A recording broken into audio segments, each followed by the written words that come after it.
Bwana, baada ya Diamond Platnumz kuzungumza masuala mengi yanayohusu yeye na kazi zake za muziki, lakini pia ikiwa ni baada ya kuulizwa na msanii na mshabiki kwamba lini atafanya collab na msanii Alikiba, Diamond alizungumza na kusema kwamba yeye hana tatizo na Alikiba na tayari yeye kuomba collab, lakini yuko tayari kufanya kazi na Alikiba. Sasa baada ya mazungumzo hayo, Mwijaku tunamuelewa ni DC wa Instagram, sasa amekuja mtandaoni na kuzungumzia issue ya Diamond kuomba collab na kusema kwamba Diamond muziki wake haumtoshi, bado anaomba collab.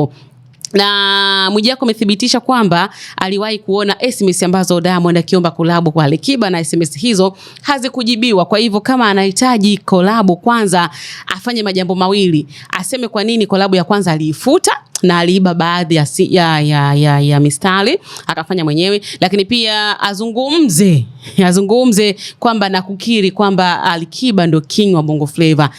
Hicho ndio kitu ambacho amekizungumza Mwijaku huko mitandaoni, na tunaelewa Mwijaku bwana hanaga jambo dogo. Kwa hivyo amezungumzia masuala hayo ikiwa ni baada ya Diamond kukubali kwamba yuko tayari kufanya collab na Alikiba na hana tatizo lolote. Sasa Mwijaku kama DC wa Instagram ama msemaji wetu wa Instagram kaja na kuzungumza hayo kwamba ni kweli hata SMS zipo na SMS ambazo Diamond alizituma hazikuwahi kujibiwa. Kwa hivyo ni kama design fulani hivi bado anaomba kupata collab. It means kwamba kwa vile muziki wake haumtoshi. Hayo ni maneno ambayo mazungumza Mwijaku, na mimi nikasema nikusogezee hapa nikujuze kile ambacho Mwijaku kazungumza kule Instagram. Maoni yako ni yapi kutokana na hiki ambacho Mwijaku atakutetea?